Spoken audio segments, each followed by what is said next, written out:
how did I become aware of Kristallnacht, or that something had happened? Well, this is not the era of television, radio, etc., etc. And as every other morning, I got ready to go to school, and the school was not all that far from our home. And I guess I had just sort of gained that little bit of independence of being allowed to go to school on my own rather than to be taken every day by my mother. I walked by our synagogue. Hordes of people were standing in front of it and throwing stones through the beautiful stained glass windows. I think that they had gone into the synagogue and ransacked it on the inside. They threw Torah scrolls into the streets.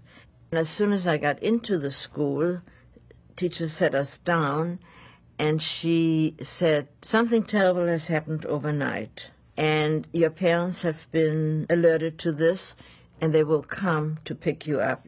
My mother came very shortly after we came to school, and she took me to my grandmother's home. My grandmother lived on the Grindelallee, which was closer to the school than Parkallee, where we lived. And my father was there already, and my grandfather, as I had said before, had passed away. So it was only one of my aunts who was still in Germany, and that's to say an unmarried sister of my mother, and my grandmother, and she had a very large apartment. And my father was there, and so were two other gentlemen. One was a friend of my aunt and uncle, a dentist, and the other gentleman, I don't know, he was a friend of the family. And the reason I said she had a very large apartment, it really ran from one side of the house to the next, and the bedrooms were in the back. And these three gentlemen were staying in that bedroom all the way in the back. We didn't quite know what was happening. My father always was a very courageous man, and you weren't going to tell him that he cannot walk on the streets of Germany. And he went downtown, and I remember him coming back quite shaken up. We went home. We did not make light in the apartment, and we went to bed immediately. And in the middle of the night, they came pounding on the front door. I remember that. And the fear that this instills in a child is a feeling of fear that never in your life can you forget. That feeling of fear is always there.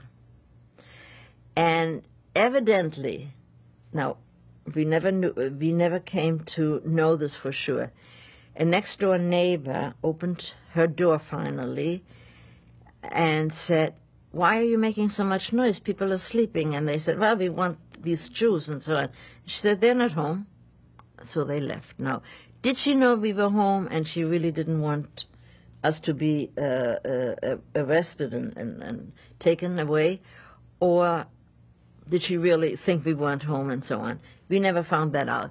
But certainly her remark saved us from that. And then we went to my grandmother's house and stayed there for the remainder of the week, which was how long that pogrom lasted. And my father was in the forest in Blankenese for that time.